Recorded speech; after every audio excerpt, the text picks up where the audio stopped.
and cooking to me is really a love language. I think it's such a great way to connect. It's something that can feel sentimental and meaningful, and it's how I show my nurturing and love for my friends, family, and my kids. She's not doing this for the money. Don't even suggest it, Tash.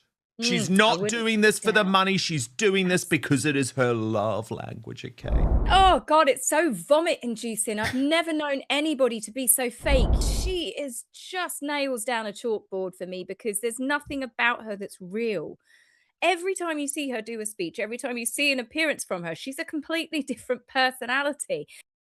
Shocking new reports that Prince Harry and Meghan Markle are living separate lives as the mean girl Meghan exposed once more during her Sunday appearance on MasterChef in Australia. So Rob Shooter is reporting that as Meghan and Harry start to separate, the Duke hasn't been this relaxed in years. And perhaps it's because the Meghan who we saw on MasterChef is just such a drag. When the only Duchess posted, Meghan Markle and MasterChef looks so bored and like she hates being there and hates everyone, besides which she's a terrible, inauthentic actress. Al, according to Taz, replied, mean girl energy. And Tash is here, and we are going to review this Meghan Markle MasterChef monstrosity together. I feel like I need to hype myself up here. Oh, I know you are, Tash. This is the first look at what Australians get to watch in full Sunday night Australian time. Look. The MasterChef kitchen has never been short on surprises, but this one takes the cake. Is everyone ready? Here we go. I loved it. I loved watching all the guys hug and connect and just be proud of each other because they've all worked really hard. The Duchess of Sussex is no stranger to cooking in front of cameras. Her TV series with Love Meghan is up for an Emmy. But setting a cooking challenge was a taste of something different. All right, so you have quite the bounty here.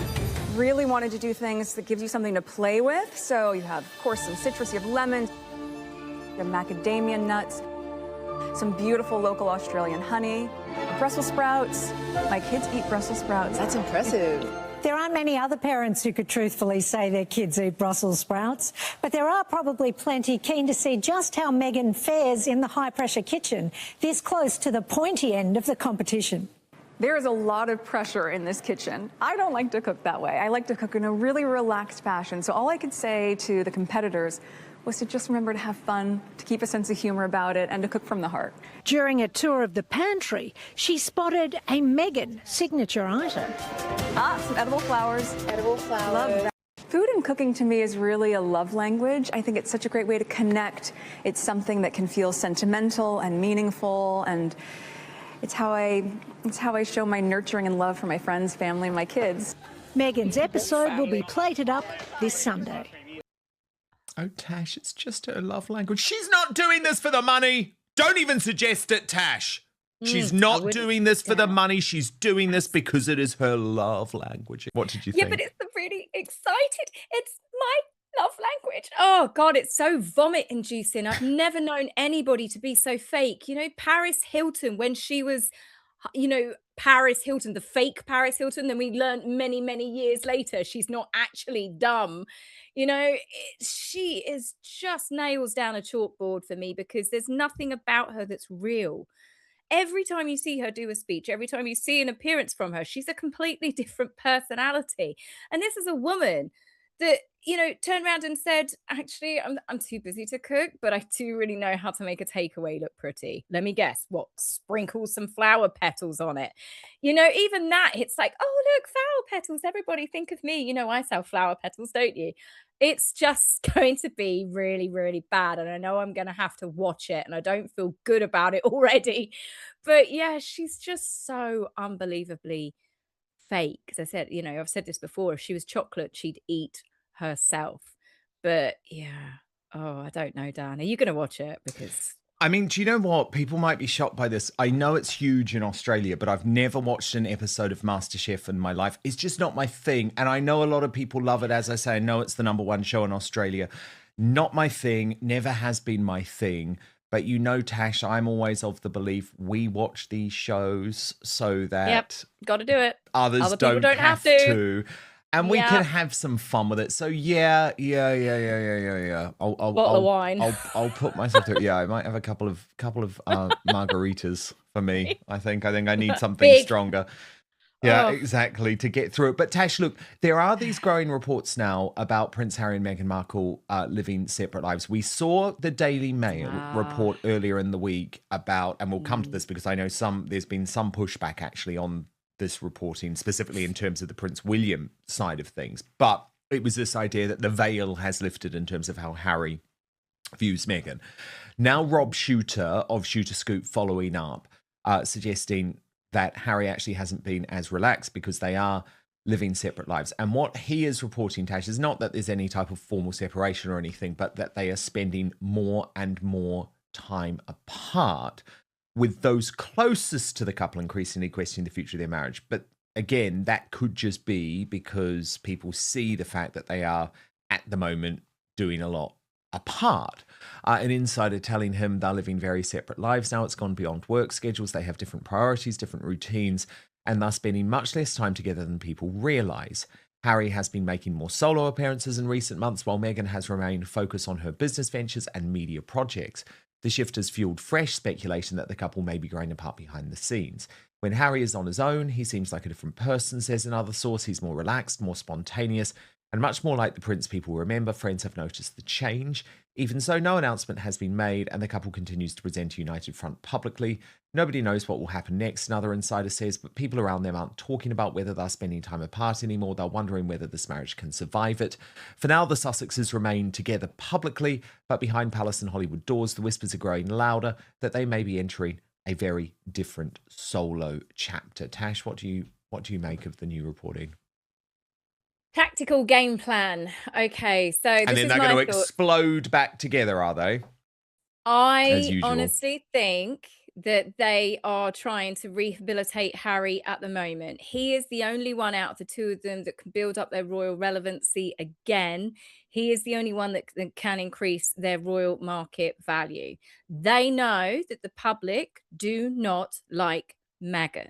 They know that as a couple. So they know that Meghan needs to take a back seat if Harry is to successfully gaslight everyone, that he's back to being the old Harry, because we are seeing people reporting, oh, look how relaxed he is. Look how funny he is. I mean, I don't see that on the James Corden appearance, on the Joe Marler appearance. I saw someone that is not relaxed. I saw someone that was trying desperately to look relaxed, to look like he was having fun. But Harry, to me, just looks stressed. He looks angry. He looks tired. And the jokes that he was doing, they were falling flat because he was just being more sarcastic, with James Corden, where he's like, oh, why are you calling it soccer? Well, because it's an American show, Harry. But to me, I think that they are working together and they're trying to get Harry to become more popular again. And they know that Meghan's got to take a back seat. And then the moment that Harry has got, maybe built it up a little bit, Meghan will be back. Meghan has no intentions of letting Harry rebuild his relationship with the family. She hasn't had apologies or the groveling that they've demanded for years. But the moment that they lose Netflix, the moment that all of the deals are dried up and the A-listers don't want to know them, the Kardashian gate, everybody has shut the door on them. Now they want to get back in with the public as working royals, as semi-working royals, as pseudo-working royals. It's a game plan. I am telling you that they will suddenly appear out of nowhere. We'll have some really disgusting snogging photographs of them, and it will be like, oh, they were having problems, but they realized how much they loved each other because Meghan gave him flower sprinkles and it's her love language. I'm sorry, it's tried and tested. I've seen this so many times. Whilst I think that Harry is trapped in an unhappy marriage, I don't think he's got the balls to leave her. And as for people talking about, there's rumors going out that Harry is perhaps perhaps he's found someone a bit on the side. If Meghan caught wind of that, she would be straight away assassinating him publicly. This is, Mm. I think it's a game plan between them. As I said, I do think Harry's miserable. I think he's always been miserable since he's been with her. He's made a lot of decisions to keep her happy. And guess what? Meghan Markle is never going to be happy. But I think people are getting duped into, oh, look, it's the fun Harry. It's not the fun Harry. It's Harry, the miserable, petulant, arrogant ass with the fun Harry face mask on. Don't fall for it. No, I'm totally with you on that, Tash. Yeah. Then some pushback about what was the most shocking line, I think, even though it was buried right down the article in this big Alison Boshoff expose about Harry and Meghan's bid to Yeah. reverse Megxit. And it was specifically this idea that actually there is communication between Prince Harry and Prince William.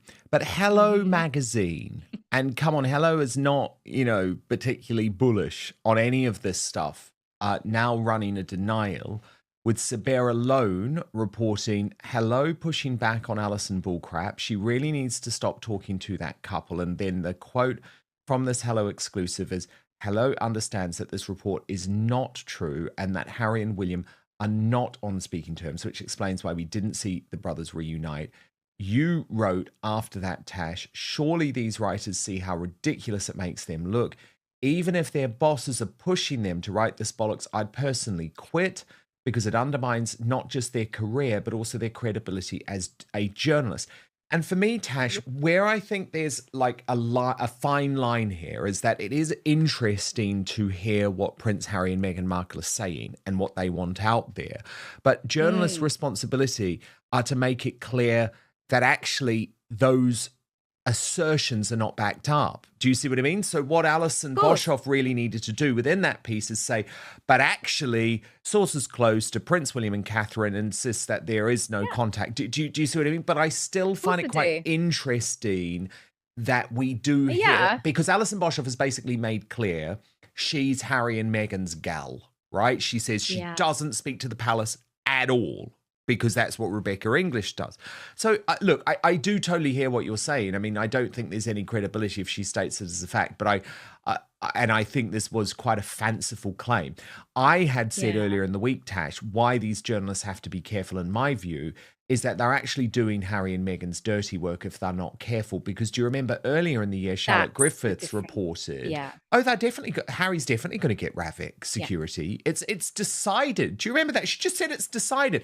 Now, Charlotte has since admitted, and I'm not trashing her for this at all because she's been very honest about it. She has since admitted that that briefing came directly from Prince Harry and Meghan Markle's team. So what journalists have to realize, Tash, is just because Harry and Meghan are saying something, and come on, I mean, we've been on them over this for like 8 years, just because Harry and Meghan are saying something doesn't make it true. You can report that this is what they're saying, but you also have to report the truth. Yeah. You need to be able to put something at the end of the article to turn around and say, whilst this is sources and friends close to Harry and Meghan have said this, because then we are hearing the crap that they're putting out into the world. But to turn around and say, but we have also heard from people close to Prince William that have said this is not true.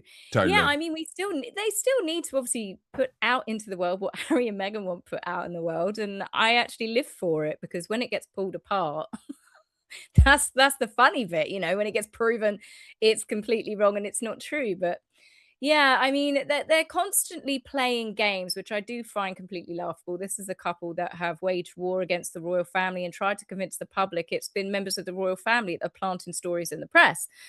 And as it turns out, it's not. Harry and Meghan have got their own WhatsApp group, we found out. We found out that they were the ones that set up not just Charlotte Griffiths, but they were also setting up the Mail and the King's secretary to say that they outed that private meeting, when they were having the meetup to talk about the future.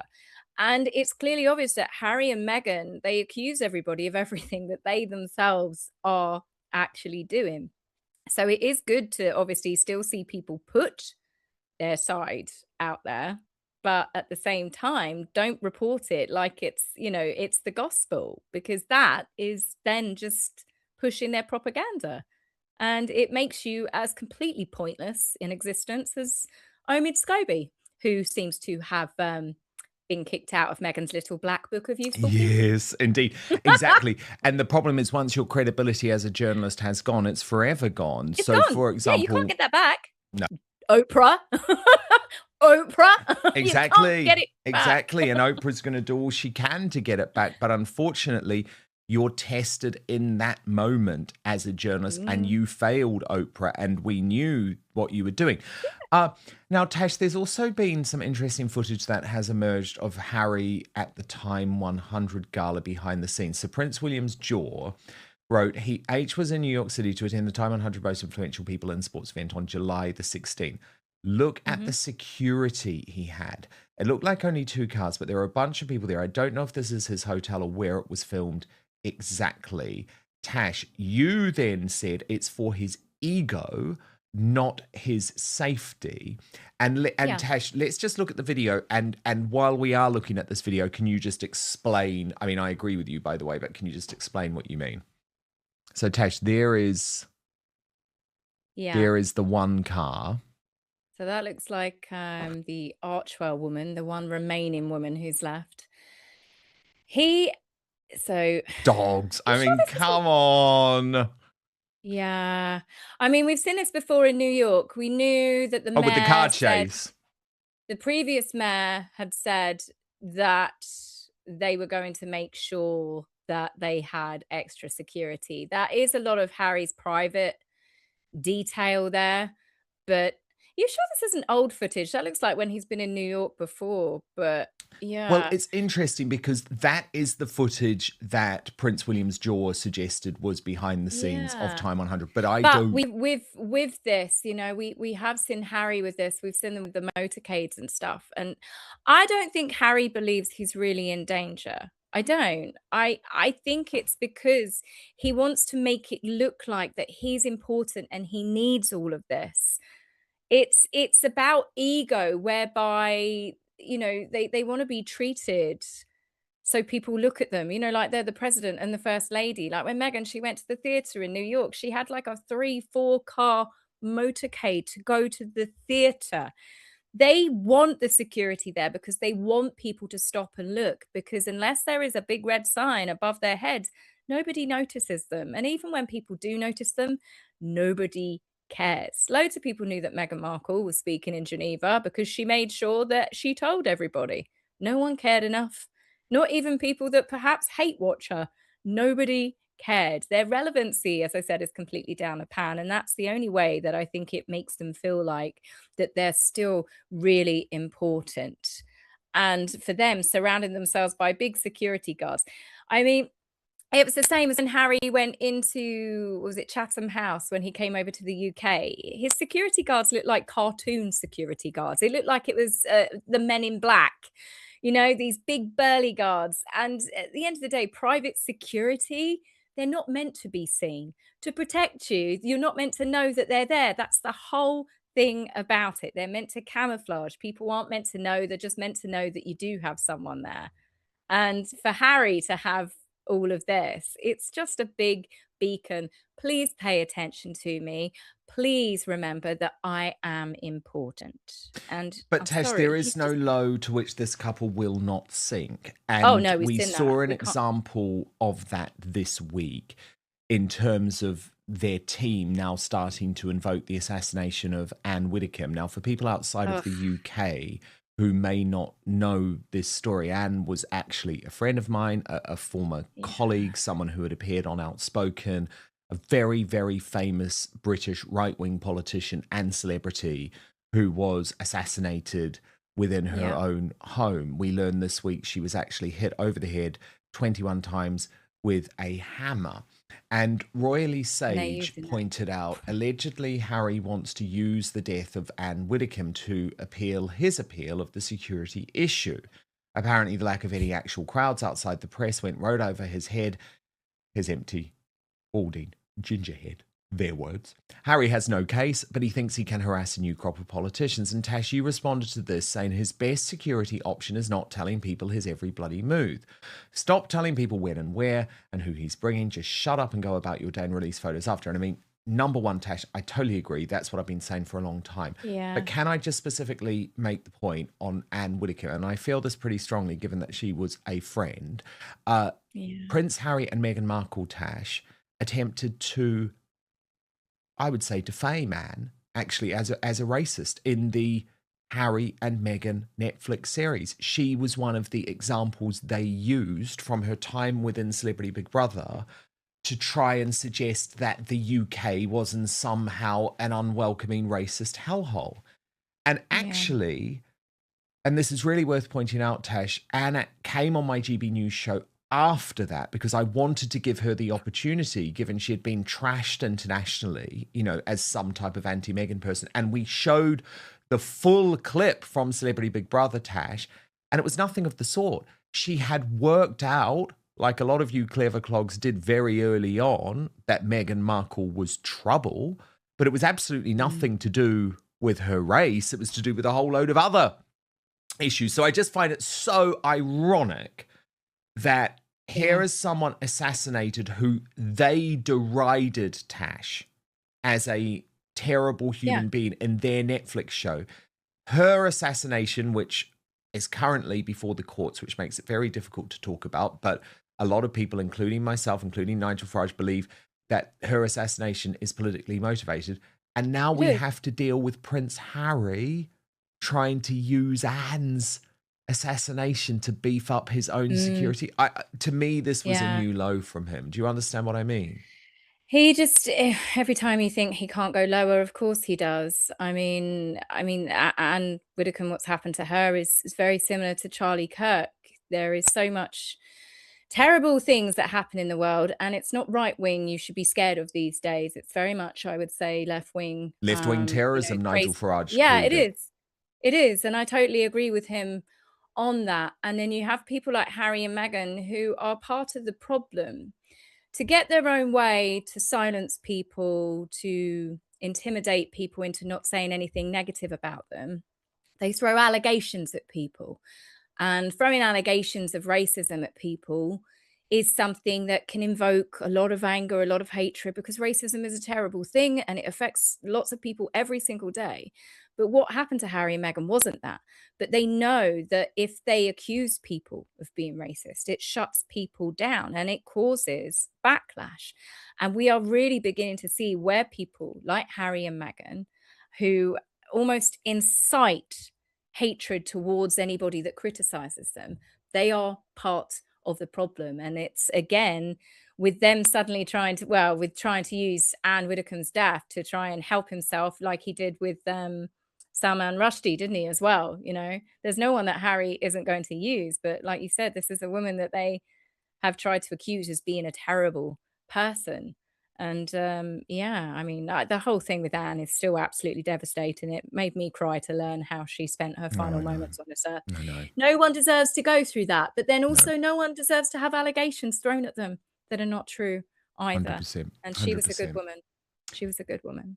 She was. Well, Tash, after that, let's end on a laugh. Yes, Meghan please. Markle got nominated for a daytime Emmy. We've already poked fun at this, but Tash, what I'm loving is you're now campaigning for the rival show.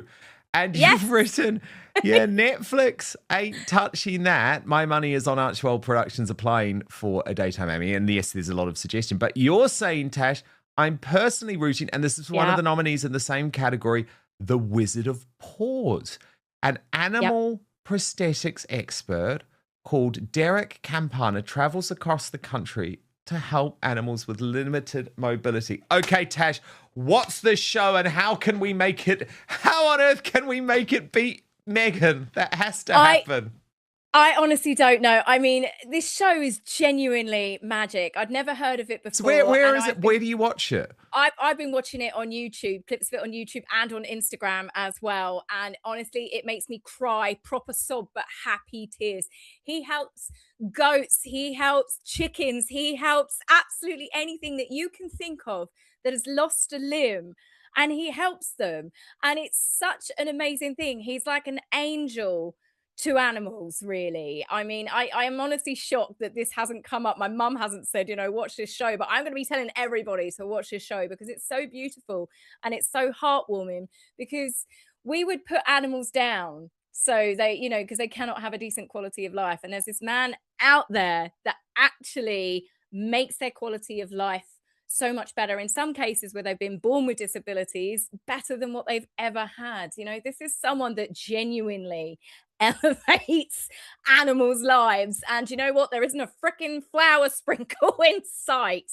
So if there is any way to make this show more popular, everyone needs to get on it. Not because I'm trying to get one over on Meghan Markle, but because this guy is an angel and all of the animals that he's helped. So I will say to anybody, if you like watching a show that makes you feel good, if you've had a bad day, watch that show, because I tell you what, it really does make me happy cry, and I cry a lot. Well, I really, really hope that it beats With Love Meghan, because the thing is, number one, I just love your endorsement and the whole point of the show, but number two, it's like With Love Meghan is one of the worst TV shows ever made, so of course it shouldn't win an Emmy. Apparently this broadcasts on a streaming service in the US called BYU TV, which I have to say I've never heard of, but look, go the Wizard of Paws. I'm everybody, get on it. for the Wizard of Paws. Derek Campana needs to win this daytime Emmy, not Meghan Markle.